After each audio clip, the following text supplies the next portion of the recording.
everyone to AEW Unrestricted, the official podcast of All Elite Wrestling. Aubrey Edwards here at the crack of dawn with Tony Schiavone. How you doing, Tony? I'm great, Aubrey. How are you, my friend? Yeah, it's fine. I've already had like 3 cups of coffee, so we're doing okay over here. Doing okay. 3 cups? 3 cups already, huh? 3 cups. I mean, when they're 8-ounce cups, it doesn't actually feel like 3 cups. It's when you get like the 3 20-ounce cups. That's when you're you're in for some shit. I'm 3 hours ahead of you. I know it's very early where you are, and but anyway, 7 a.m. That's how much I love you. Okay. I've had 2 energy drinks. This is my second one already. So there you go. Does caffeine affect you at all? Oh yeah, it does. There's definitely doesn't bother me times. at all. Oh, it's because you're old as shit. But yeah, it's one of those like the day after travel is always like, oh my god, I'm a zombie. But by then, right. like by the time we have to fly out again, I'm doing okay. I should say this: it perks me up, and that's why I take it. It's sugar free. Okay, that's another reason. But I can fall asleep. As a matter of fact, there'll be some nights that Bug and I here will be here in the Batcave, and it'll be like midnight, and I will drink one of these so I can play like 2 hours of Halo, and then I go right to sleep. I mean, it doesn't keep me up. I've always been able to fall asleep. Well, enough of that. Enough of my biometrics or whatever you talk about. Hey, like your shirt if you're watching on video, Republic de Lucha. Yes. And of course, we were there for that great comedy show during our time out in L.A. What a wonderful place that is, right? That's a hidden gem. God. That is a hidden gem. So if you're ever in South Pasadena, go check it out. It's basically a store run by the Lucha Bros. They've got merchandise. They've got a lot of history for Lucha Libre. You can buy their masks and stuff, but you can buy masks from like other famous luchadors. They have movie nights. Like, it's just a really cool place as far as like supporting Lucha Libre, but also looking at it from like the history aspect. Yep. And then they have events. Like, we went there for a wrestling comedy show, and there was a bunch of wrestling comedians. Ryan Nemeth was there. His brother was there. It was just such a good time. Right. It was. And I love finding more out about our athletes and working with our athletes. And I was not aware of it. And now I'm glad I found it out. Yeah. All right. What are we doing here today, Tony? Well, we want to talk a few minutes about what is going on behind the scenes here in AEW, because I'm very honored to have been promoted by Tony Khan. Congratulations! Thank you very much. It's a crew of us that have been promoted. It's QT Marshall, Sonjay Dutt, Pat Buck, and myself have been promoted within the confines of what's going on, and it's a very important thing on many levels. I think, number one, you have to realize, and I think a lot of times people don't realize this, that we're still a very young company. We're finding our way. Tony Khan has been so successful, as we know, with his ventures into Fulham and sports analytics, and of course with the Jacksonville Jaguars. But running a wrestling company is basically new to him. Very, very new. And I mean, if we look at competitors, which, don't necessarily want to bring up, but like they've got like a 40-year head start on us. Yeah. So the fact that we're entering year 3, and at the time of recording, we've been the number 1 show on Wednesdays 6 out of the last 7 weeks. Right. Sure. And I think that 1 week we only lost because the Mets and the Yankees played, and they're both number 1 right now. So right. I'm okay losing to that. I get that. I understand, but now there's a lot more in wrestling than just trying to create a good show and create numbers. Yes, there really is. There's a lot more to any company than doing that. And one of the things that I'm involved with now, and I like it, I really do. I find it very stressful at times, and that is working with Pat Buck and Christopher Daniels in talent relations. Because I really think that is important to any type of business, is to be able to treat your athletes with respect and with their concerns, and try to intervene when there is a problem. And as we know, in any sports team, there's problems. So I think I was put in this position because I really do. I don't like to listen. You know how I am. I don't like to watch myself on TV. I don't like listen back to myself. No. I'm not in this for the ego, but I do think that I can say this about myself, that I know how to treat people. And I think that's one of the reasons that I was put in this position, because I think it's a combo. Like, you know how to treat people, but also everyone has a lot of respect for you. Right. Yeah. I guess a long time in this business would do that to you, right? Because I've been around a long, long time. Either that or you've paid us all off. So. So I just feel that now we are moving in the right directions backstage, and I really think that you can't please everybody, but you try to intervene. You try to make sure that they understand why we're doing things, what we're doing, and also too because Tony has so much going on that he depends on us for a lot now. He really, really does. Right. So, we're not even in football season yet. Right. So just to let everybody know what basically my job is now: senior producer and special advisor in talent relations. I love that special advisor role. Special advisor. It's like, would you go advise him or something? I go, yeah. I do a lot of running during the day, trying to talk to talent, and then what I'll do is when I don't have a specific thing to do, like go get this person because Tony wants to talk to them and we need to hammer out some things and bring him back into Tony's office. Basically what I do, walk around during the day and ask people how they're doing. Yeah. And ask them if they're happy, if there's anything we can do to make it better. And so that's very, very important. I think we're really making good strides. I really do. But I can tell you this, it's a slow process. It really is. Now, as you know, I do announcing, as you know, here on the podcast with you and on Dynamite and Elevation and now Rampage. But I'm also a senior producer, which means here's what I do for Rampage. We record Rampage on Wednesdays, mostly. Sometimes we have a live Friday. The show comes back into Nashville. Nashville will send me and Excalibur, mostly Excalibur because he's the lead announcer, a list of audio fixes we have to do. So I will record them here at the Batcave. I got the equipment to do it. Send it back, and they will insert the audio fixes. If we flub up something, or if there's something Tony wants to promote better, and that comes in the middle of the day on Thursday. Friday, about 9 p.m., I'll get the screener of Rampage, and I will watch the screener, and I will make notes on what I think is missed camera shots or something that shouldn't be seen, or if somebody says something that probably is not right. And I'll send a whole list of notes to Tony on Thursday night. And then on Friday, by the way, we're recording here on Friday. Friday, I'll get another list of all audio repairs to do on Friday. And then, of course, the show airs on Friday night. So by the time show airs on Friday night, I will have watched it twice. So by the time Friday night comes around, it's like, did you watch? And I go, yeah, kind of. Did they make all the Did you make all the changes I wanted? Say, well, some we did, some we didn't. So that's kind of what my job is. And, of course, doing the podcasting here. But I really think that of all the things that I do for this company, talent relations is the most important. I really do.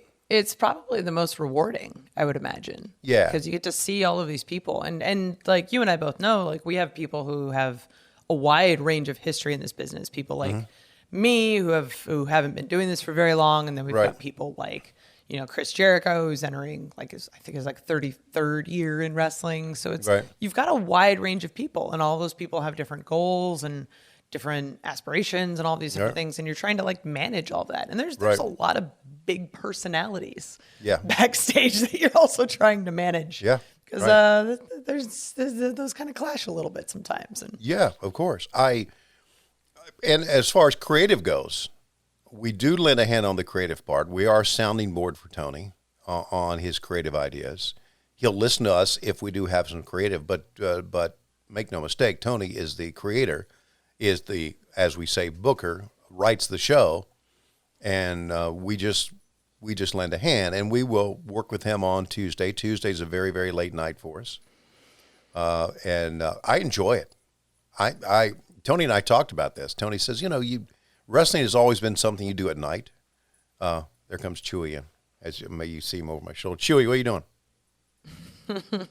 He stopped like, what? Oh, there he is. And Bug's like, what the hell are you doing in my office? So Bug's like, this is my podcast? That's like, right. Back the fuck up. Sorry about that. I just heard a jingle and I saw that. So, anyway, so he's the creator, and we stay up late, and he and I talked one time as wrestling is that we work at night, and we stay up late and work on the show. And I mean, the work that QT has done behind the scenes and putting together the show has been amazing. God. Okay. Oh my God. Yeah. I don't think people outside of the company understand like the role that QT has had. Like he came in as an assistant. Right. I was just doing work for one or two people. Right. But has since then, like he's writing the formats, the essentially the script that all of us follow down to the second for every single show. Right. That's a huge, huge job. Yeah, it is. Sonjay Dutt is the best producer I've ever worked with as far as being able to work with talent on interviews. He is so good at that. And Pat Buck is so organized and knows the business and is a great leader for coaches. Now we got Madison Rain, who's a women's coach as well. So we have a great staff in place. And listen, there's more than just us. There's you. There's that works behind the scenes and help organize things. There's the other referees who help with travel, as we know. You've got Paul and Bryce running around with their laptops constantly, trying to track people down, fixing flights. Right. And just, man, I thought like I had a busy day, and then I watched what they're doing constantly, and I'm just like, ooh, I got it easy. I'm just trying to like communicate what's going on and what to order and helping Captain finagle some extras around. And we got 2 video crews that work backstage, and they are just wonderful to work with. And what I try to do on a Wednesday morning is come up with a list of pre-tapes and things that we have to do. And I send it out to a crew of those, and we kind of get together and work. And so our day starts at like noon on the taping day, and of course doesn't finish till like midnight. And sometimes Tony wants to talk after the show. Yep. And so sometimes we're there to 2 a.m. after the show talking about what we've just seen and how we can make it better. I think we're going to try to do some things to even make it better. I really think that the 4 of us who work with Tony, and even Madison now that she's with us, well, I think we all need to kind of get together and watch the show together, Dynamite, afterwards, and give our honest opinion of it. I personally don't like to watch myself, but in the grand scheme of what I got to do, it's important for me to do that. So I really think that that things are going in the right direction, and Tony's leadership skills still, to me, I've never worked, and I've worked with a lot of different people in wrestling. I've never worked with a person that was so passionate about people and trying to have a good place to work. I mean, I come from another industry entirely, and Tony's still the best boss I've ever had. Yeah, right. When something's wrong with your family or you have a personal thing, he's there for you. Caring, compassionate. Just recently, Lois had shoulder replacement surgery, and so I couldn't get there on Tuesday, and he was fine with that. I showed up on Wednesday, and the surgery took a little bit longer than we thought because they had to also pull her head out of her ass. So that was. I was like, this is going to go somewhere. I was hoping she would hear that and then scream at me, but she didn't. But he's compassionate, and he's just a great person to work for, and therefore, I wanted to work with him closer. And this all started with a meeting I had with him in Palm Beach recently. And why don't you want to take a break here and we'll talk about that meeting? And let's take a break and then talk about your sweet meeting in Palm Beach. Yeah, party animal.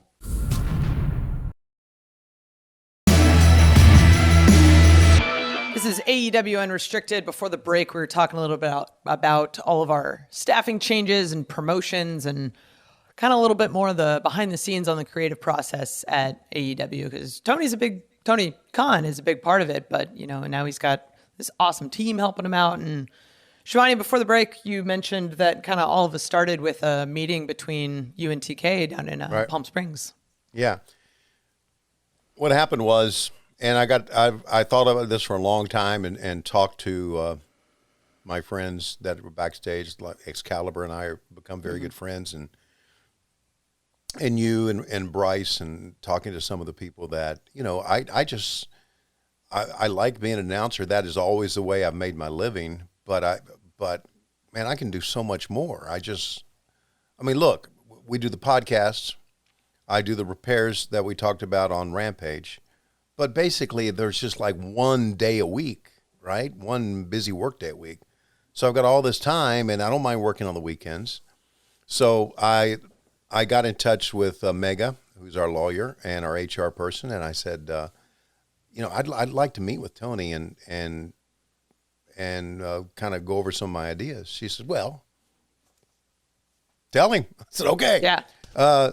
So I said, listen, I want to talk to you, but I don't want to talk to you during TV because, Aubrey, you know how TV is.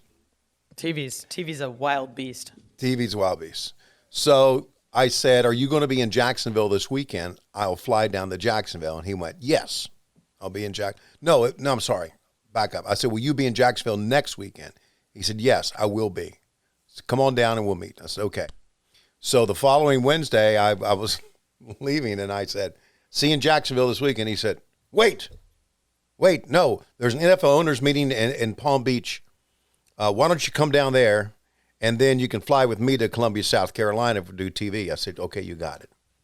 So went down there, and he and Alex Marvez and Mega snuck me into the NFL owners party, which is like, my God, they spare no expense. Okay. Oh boy. Elaborate party.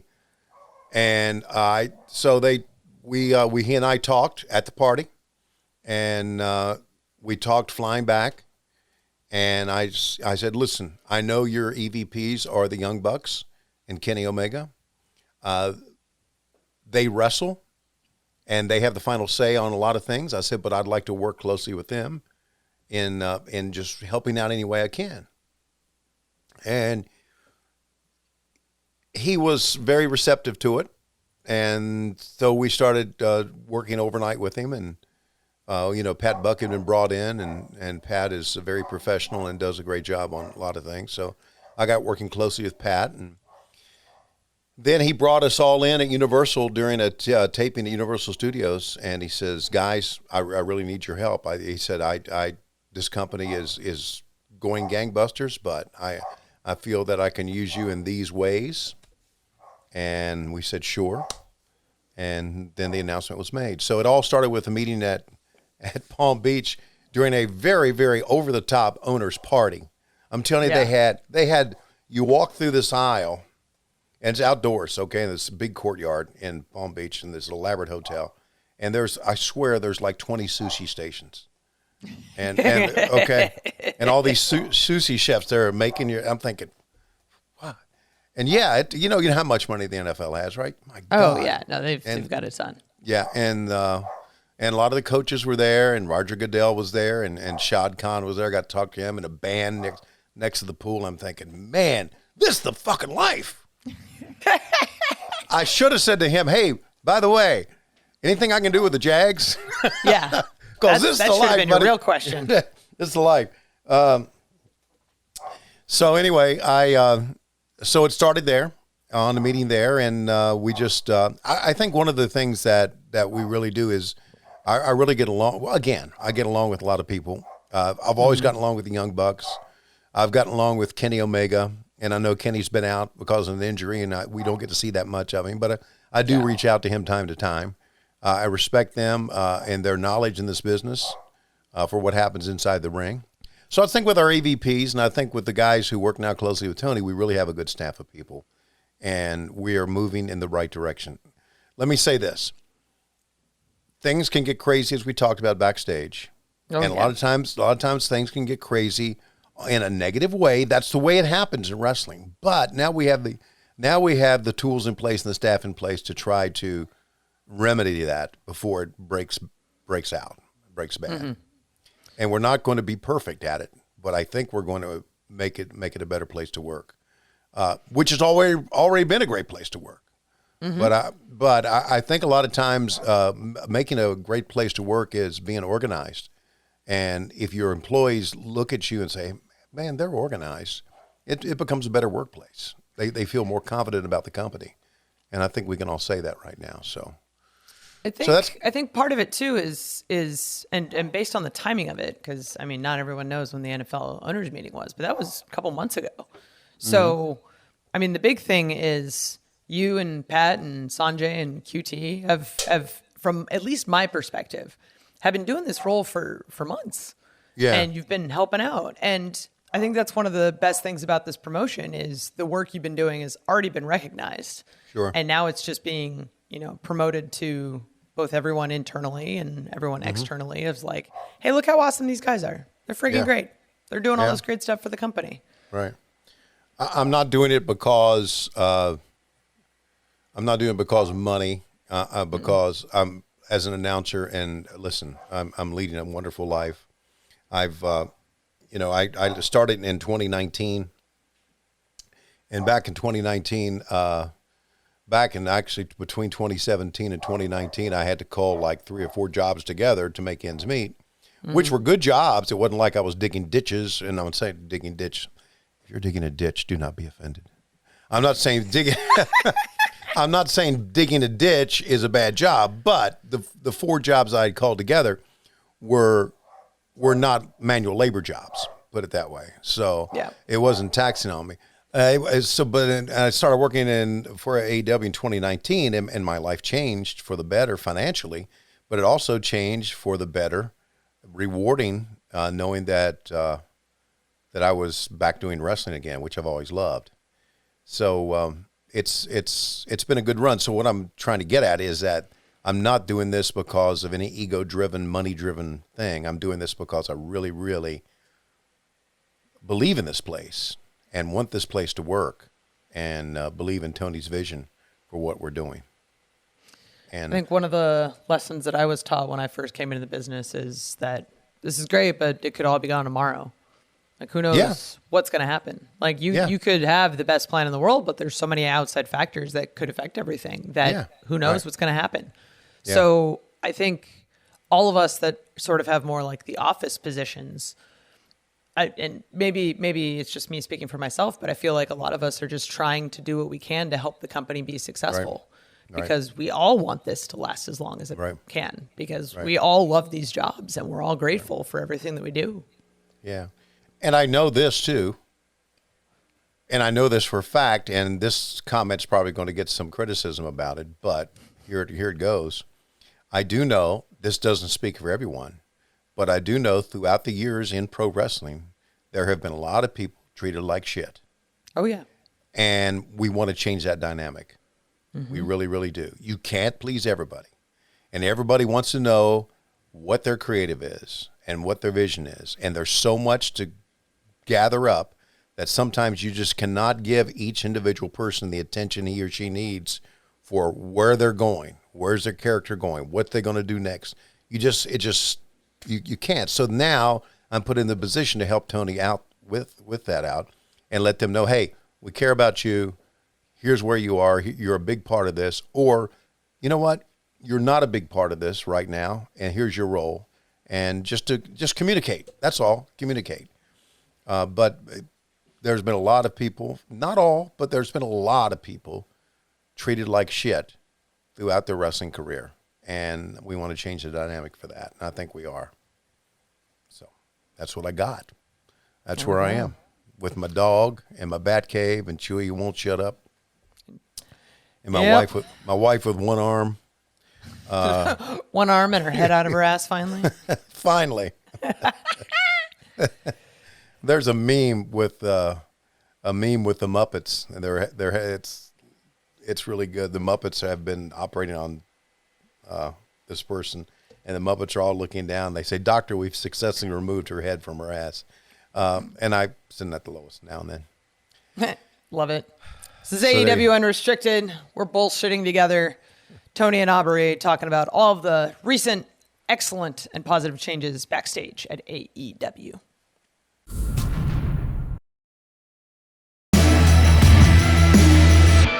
This is AEW Unrestricted. Tony and Aubrey talking about awesome stuff that's happening backstage, giving a little inside scoop to everything that's happening.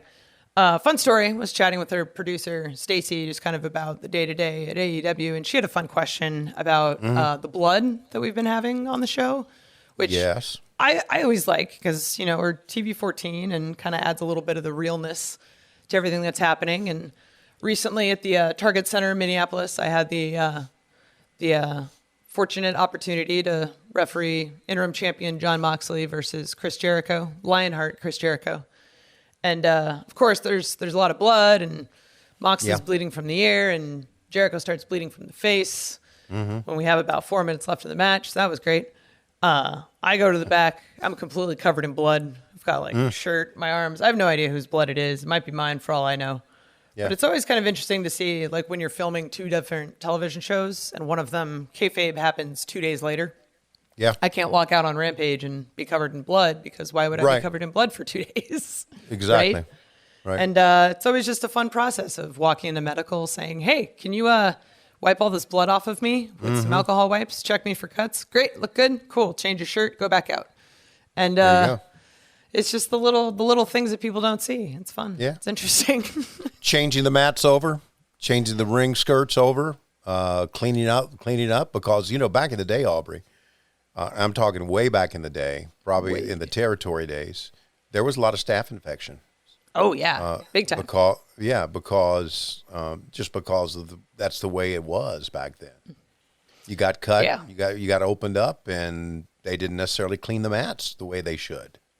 Right. And I mean, now, on top of that, our medical staff is great. And I had a conversation with someone about well, all the blood and stuff. I'm like, yeah, but we do testing frequently and make sure that everybody's healthy. And just from the perspective of checking in on your talent, making sure they're fine. But if you're sharing the ring with people, I put on the black gloves every time someone starts bleeding, but it doesn't stop me from getting blood all over myself. So it's nice knowing that even though it gets a little messy, everyone's going to be safe. I look at our medical staff with Doc Sampson and the three that assist him. I look at that medical staff, and when I think about when I started in the business in 1983, how wrestling has evolved. And back then, I tell the story many times, back then, every wrestler was independent contractor. And there was no health insurance. There was nothing in place to keep you healthy. There was nothing in place guys worked injured because they had to, or they didn't get paid. And that's the way it was back in the business. So it was a very, very difficult business for those, and a difficult lifestyle too, because they worked every day. They worked twice on Saturdays, twice on Sundays. I mean, literally, they worked 9 shows a week. It's ridiculous. We're spoiled. And they drove, okay? But the flip side is that they learned the skills quicker because they worked more. And that's one thing that we're working on as well, is trying to help talent develop their abilities, because that's just very important. So anyway, I look at this and I think, man, this is so great the way wrestling has evolved from the time I started, because all these things are in place. Medical, we have an HR department. We're concerned about you, and it's just, and we don't have to wrestle every day, as you know. Yes. We have coaches, we have trainers. It's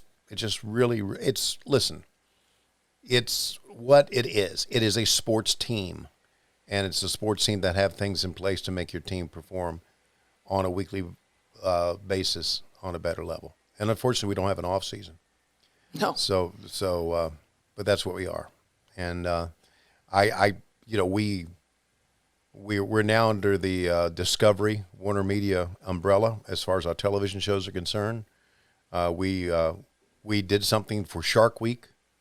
Yeah. We did something for House of the Dragon and HBO Max. I don't know when this comes out. We may have already done that, or may be getting ready to. But it's great synergy with the company now. And I think when I went out to L.A., I realized it. I didn't you hear about it, but I realized because we had that party and the Discovery people were there, and then we met with our PR people in Beverly Hills, and I realized how big of a footprint we do have now in the entertainment industry. So it's great, man. I'm living my best life, but I want it to be better. And I think I can make it happen. I can help make it happen, but it takes more than one person. And Tony realizes that. Oh, yeah. So, how's things in your wrestling life going? Ooh, I mean, it's one of those, I feel real grateful every time I get on a plane Tuesday morning that, like just the little things, right? Like the fact I wasn't required to move somewhere to take this job, that I built a life in Seattle prior to starting at this company, and I get to keep that life. My family's here. How about that? My cats are here. I don't think they'd like to move to Florida at all. So, but I mean, I take my travel days are like 8 hours door to door typically. Yeah, I don't get delayed. But it's one of those, something like that, as silly as it sounds, being able to be on a plane all day Tuesday and all day Thursday is something that makes me happy and brings me a great amount of joy. Yeah. And that's kind of how Tony takes care of us in the different ways that it shows, right? Like the fact that regardless of where we live, he'll fly us in. We're in hotel rooms that are booked by other people. I don't have to share it with anyone else. I get my own room. I can do whatever I want. I can make it a mess. I clean it up after. I treat our maid staff very well. But it's I mean, kind of what you were saying. Like we're well taken care of. It's fantastic. Yeah. We got a good September coming up for us. We're going to be going back to New York City and Arthur Ashe Stadium for another AEW Grand Slam event. We obviously got another pay-per-view coming up before the end of the year. We've got obviously All Out coming up, and so I mean, I'm traveling a lot, but I love my job, and I just wanted to also say again of how fortunate I am to be in this position, how fortunate I am to have my feelings heard and my opinions heard and valued, and being able to work with talent. I really enjoy that. Talent relations has never been an easy job in pro wrestling. Got a lot of egos you got to juggle.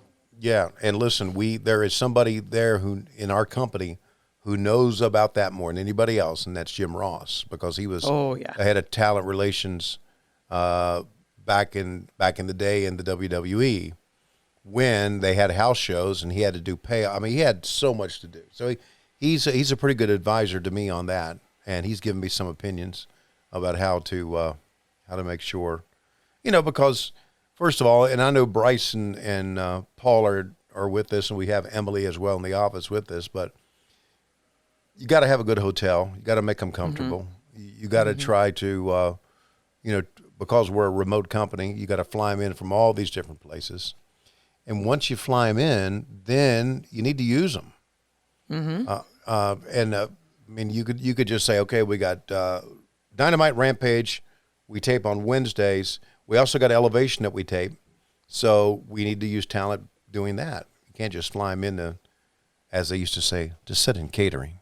You can't have them do that. So it's a big old machine that I think is getting fine-tuned right now.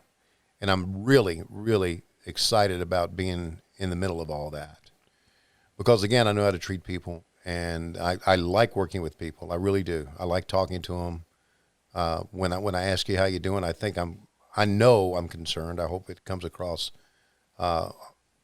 genuine. So I love my job more than ever. And I love my job. Yeah, it seems like the more stressful it is, the more I love it. And somebody was like the other day when we were in Minneapolis. There's a lot of things going on. A lot of things. And we had like all these pre-tapes we had to do, and we had a short window we had to do them in. And I've got people that help us out. you're one of them, obviously. You know, you've said, call on me, I can help you out. And I know that you've got putting together matches, a lot going on. So I try to stay away from calling on you, but I also have other people that can help out. And we're trying to get all these pre-tapes done. And we have some personnel issues we got to handle. It was just it was a hectic day. The most hectic day I've spent since I've started doing this. And I walked around the corner and someone said, "You look like someone beat you up." Yeah. And I said, "Don't take it the wrong way. I'm just rushed. I'm harried," as we like to say. So, but because I may not look that way, I may walk around the corner and go, "Oh, yeah, good to see you. Hey." I may be going to the next thing, but I really love what I'm doing. I love my position. I wouldn't give it up for anything. And I really feel, again, that AEW is on the right track. And again, we're just a very young company. So we're going to have, as they say, growing pains. But I think we're pushing through that. I feel like anything worth doing that you love is not going to be easy. It's going to be hard work. And you're not really sure how that hard work is going to manifest itself and what it's going to look like. But if you really do care about something, I think you'll find a way through it. You'll persevere. And you'll come out better on the other side. Yeah. In October of 2022, it'll be 3 years, right? Oh my God. We'll be beginning our fourth year. We started in 19, 20, 21, 22, and then we'll be starting our fourth year. And look, we pushed through the pandemic. And we did. I realized the pandemic, it's not a pandemic. I realized the COVID, the virus is still out there and people are still getting sick and you have to be careful. But we pushed through that time where we really were scared and we had to shut down, and we did some great TV shows. That made me proud. Do you know we've been on the road for more than a year since we went back on the road? Really? When did we start back on the road? It was July of last year. We were in Miami. Okay. That was our first show out of Jacksonville. Right. And literally every week since then, we've been on the road. Wow. First time in company history. That's right, because we did. Yeah. We started in 2019, and by March of 2020, we were taken off the road. Right. We did every other week, so we had a little bit of break built in. But it's been a crazy time if you think about how much time we're away from home and how much time we're trying to make this awesome. Well, I want you to know that I do appreciate you. I appreciate Stacy Parra, who cracks the whip on us all the time. Oh yeah. She does. Yeah, shouts at us as, "We need to do a podcast right now." It's more you than me. I'm kidding, Stacy. You know we love you. You did a great job. So we got a great crew here on many levels, and we really appreciate people. And I hear this a lot. Love your podcast. I'm thinking, great. I want you to know it's the AEW podcast, the Unrestricted one with you and Aubrey, because I do another one with Conrad Thompson. I said, that means a lot. That means a lot. Yeah. And so we appreciate you being out there listening to us. Yeah, it's always great. I love doing these podcasts with you, Tony. It's been such a highlight of my career so far. Yeah, thank you. And so we don't stumble over each other like many times we do at the end of the podcast. Aubrey, where can you check out our podcast? You can check out our podcast every Thursday morning on all of your favorite podcast platforms. We're on Spotify, we're on Apple Music, we're on wherever the hell it is that you listen to shit. We have video episodes that come out every Monday on TNT's YouTube channel. You can watch our ugly mugs talk about stuff and be real happy about our jobs. You can watch AEW Dark Elevation Mondays on YouTube. You can watch Dark on Tuesdays on YouTube. You can watch Dynamite on TBS on Wednesdays, 8 o'clock, 7 Central. And you can watch Rampage on TNT Friday, 10 o'clock, 9 Central. And we actually have a podcast coming up at FanFest. We'll do a live podcast. You'll have to show up and see who our guests are. It's always a good time. But I am Aubrey Edwards, and this is my best friend, Tony Schiavone. Thank you so much for listening to AEW Unrestricted.